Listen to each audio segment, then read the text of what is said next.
Hi, everybody. My name is Alexis O'Neill, and I write books for kids. And today, our session is Small Paper, Big Ideas, Using Bitty Books to Motivate Writing. Well, some of you may know me.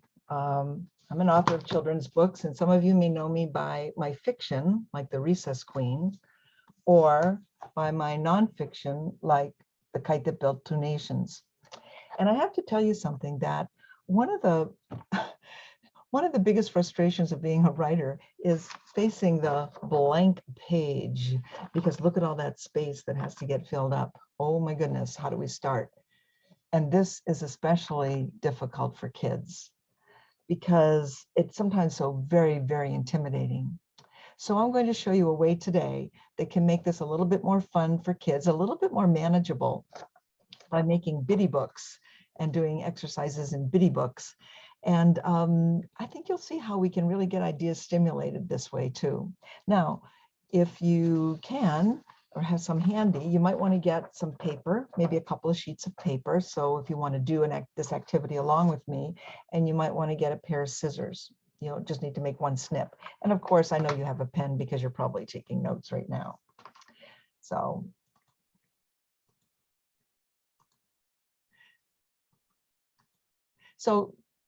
you'll notice that at the top row of these books are my fictional books, and the bottom row are my nonfiction books, biographies about real people. And so for each book, I had to face that challenge of looking at the blank page and how do I get beyond that? And I started actually out as a writer doing articles for kids magazines. So this was especially challenging because I had deadlines for them, and I had to write to a theme, and I had to get it in on time. But on the other hand, I got paid by the word, so it was advantageous to fill up the page, but with interesting information, of course. The most gratifying thing to me is when I go to schools and I do writing workshops with kids, and I see them. You'll see them here in this photograph on the floor, and they have their clipboards, but you'll see the bitty books that they're working. They're right there by that little girl's elbow, right in the middle of the screen. You'll see a bitty book that she's working on with her ideas. And the idea is to get ideas down as fast as you can, and to just sort of go with the flow. And you never know, when you go back to it, you come up with something amazing. So today we're going to take a look at making a bitty book for nonfiction, the I Wonder book that you see on the left, and one for fiction, a story by Alexis O'Neill. You'll also get a handout. So don't worry when you see me demonstrate how to make a bitty book that you're not, or a smush book as you see here, don't worry if you can't keep up with it, because you'll get the handout and you can play this recording as many times as you want. So how about we make one together? All right. So I might be going a little bit fast for you, but remember, you can come back and see this again. So the first thing we're going to do is to take just a single sheet of computer paper. And the first fold you're going to make is a hot dog fold, long and skinny. See that? Now I'm going to put this down on my desk so that I can get a nice crisp fold, but match up the edges, and then you want to make a crease. I usually start my creasing from the middle and then go out this way and out that way, because it usually is much more controllable. So, and then when I do this in writing workshops, I have the kids hold it up so that I can see that they're done with that one step. Here's another tip. When I do this activity, I start off my writing workshop by having all the kids make a book. And I say, first, everything out of your hands and just watch me, because I want them to see the whole process first so that they know where they're going.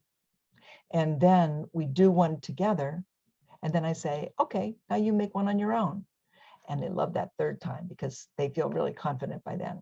So here is the hot dog fold. Now I'm going to open this up again, and I'm going to fold this in half to the hamburger fold. Okay, so I'm going to put this down so that I can get it nice and tight on my desk. Fold just so.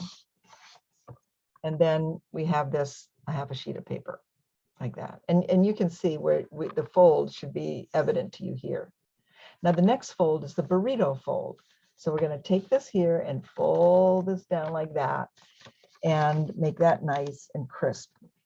I use the side of my nail to make it lie really flat. And there's the burrito fold. Let me see. And you can see this little crease here. The next step is to go back to the hamburger fold, to open this up in half like this. And you'll notice that up here, it's folded, and down here, it's open. See where my finger is like that? So then I just like turn it upside down so that this is open up to the sky. And your fingers are right here on the crease. And I sort of ask the kids to put their thumb on the crease so I can see they're in the right spot to do the cutting. So now you're going to take your scissors and you're going to go right up that center fold so that it's like this. Now, when you open it up, I say to the kids, you see how this is like a mouth? Like that. I say, have the mouth pointed toward you. Oh, it's a little hard to see right here. Okay, can you see that? Then I have them fold that back until the shape becomes a diamond. Let me see. Sorry, you guys. Okay. So here's the fold. There's the diamond, and I'm going to put my hands right in the middle of the sides over here. Now the next step is the magical part. I love this, and the kids go, oh, when it happens. Okay, so you take your sides and you gently push them in, and notice how 3 of those sides they automatically want to go together. Sometimes it might be the other way, whichever way, but there'll always be three sheets. Go like this, and then you're going to take the top of this and fold it around so that it becomes the cover of the book. So now you have a little bitty book. And what's cool about it is the pages won't fall out. You don't have to use a staple or anything. You've got it right there. Then I have the kids count the surfaces. So it's important that they know that they have 1 and the back is 2. And so they have 8 surfaces total that they can write on in this little bitty book. The next thing I do is I have them we're going to start off with I Wonder. So the name of this book is called I Wonder. And I have them put their name at the bottom so that if they drop it and lose it, it can get returned to them. So that's how we make that little bitty book. So let me get back to sharing.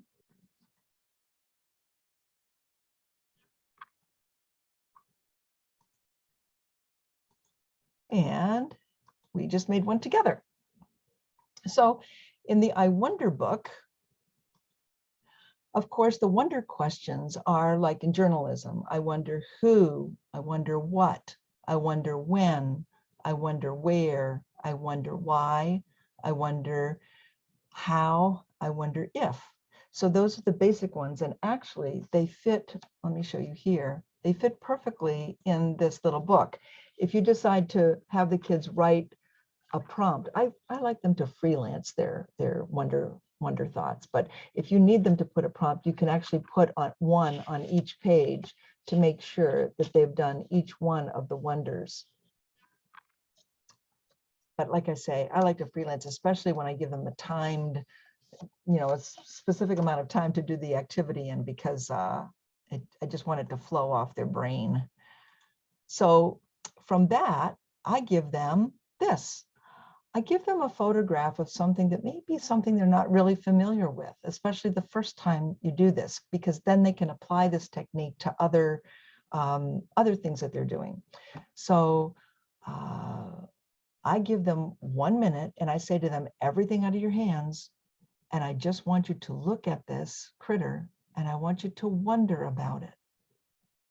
Just wonder. So then we do the timing, the 1 minute, and oh my goodness, you would think that it was like an eon of time, because they just get sort of like itchy because no one's ever asked them to stay still for 1 whole minute. But then I say to them, now pick up your pencils and I'm going to give you 1 minute to write as many wonder questions as you can. And here are some of the wonders that you can think about to do if you get stuck. And again, I give them timed, I give them 1 minute exactly. And of course, we have a discussion after that about which minute was longer, the first one or the second one. And of course, they say the first one was, but a minute is a minute, as Einstein would know, relativity. So the thing is my wonder questions, it helps to know what the name of the critter is. Now, this is a horned lizard. And I was able to get an article for Spider Magazine from my wonder questions. So it looked like this. I'll say to the kids, how big do you think this critter is? And they all go, oh, it's like this. And then I go, no, it's like this. It's only as big as like the palm of your hand. And they go, what? So after I found out all these facts, then I have to decide what I'm going to, I find all my wonder answers, and then I figure out how I'm going to put them together. But like a wonder book helps them organize some of those wonder questions that they have till they find what's the most amazing thing that they can find out about that particular subject. Oh, and I showed you that before. So now, how do we do this technique when we're doing a story? Because we're looking for a narrative on this, right? Well, I choose photographs that are stimulating, that they're a little bit ambiguous, and they make me wonder a lot. So for example, this one,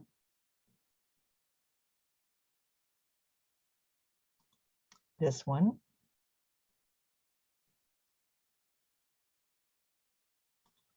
this one,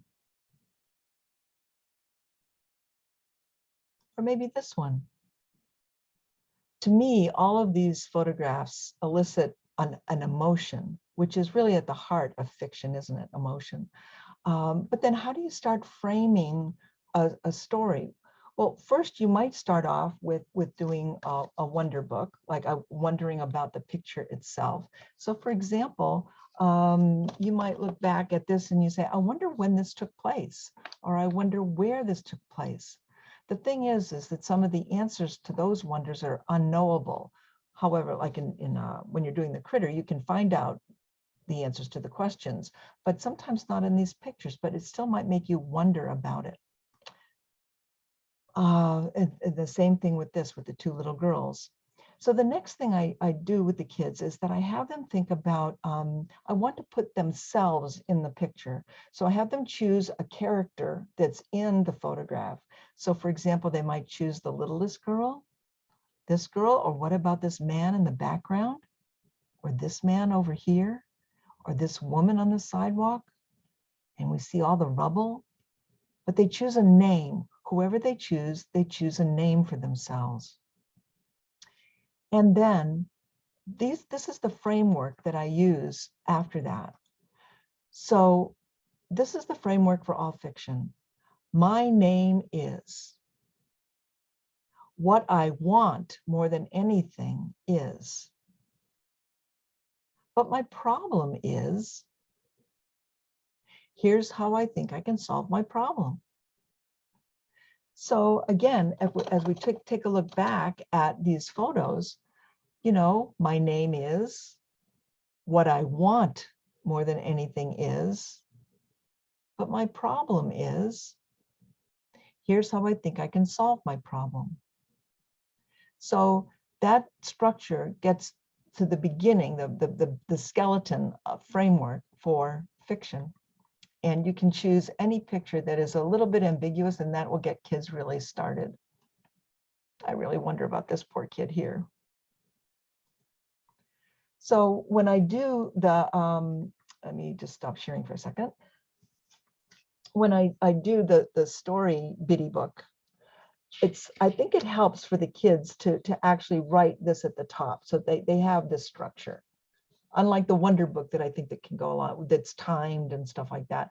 For this one, my name is, what I want is, and I give 2 pages for that. So page 3 and page 4, in case kids have a lot to write about what they want. And then, but my problem is, so they have, again, 2 pages to write on that. And then here's how I think I can solve my problem. And they have 2 pages on that if they need it. They don't have to do it, but at least it gives them a little bit more wiggle room if they want it.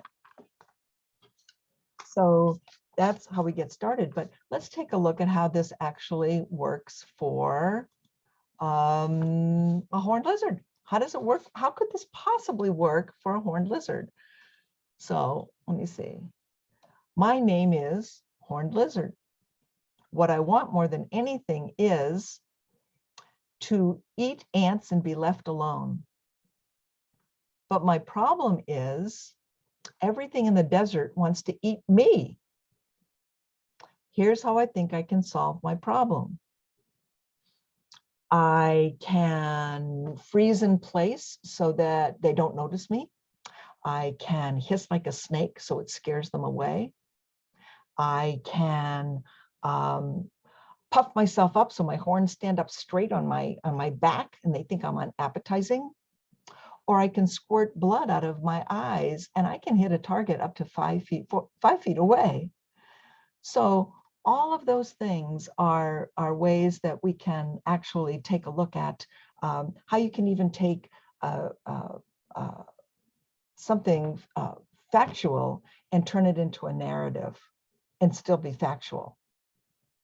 So even though you're taking the point of view of the creature, you're using all the things that you had wondered about and found the answers to put into your narrative. So so here are two bitty books that maybe you can do in your classroom with your kids so that you can stimulate the kids for writing and so that they can learn how to make something they can put in their jeans pocket and make sure they have something to write on when those great ideas hit them. And they might want to make their own special books. So for example, this one from Avery, she wrote me a bitty book that was a thank you book. And notice how it says written by Avery, illustrated by Avery. That's the kind of thing that I love, that the kids just take an idea and they run with it. So remember, you'll be getting a handout to show you how to do the Smush book again if you didn't quite get it. Smush book, bitty book. And by the way, my friend Robin Rector-Krupp is the one who showed me how to do this. And she created this handout so that other people can. And the thing is once you learn it, you have to promise to teach somebody else how to use it too. That's her wish.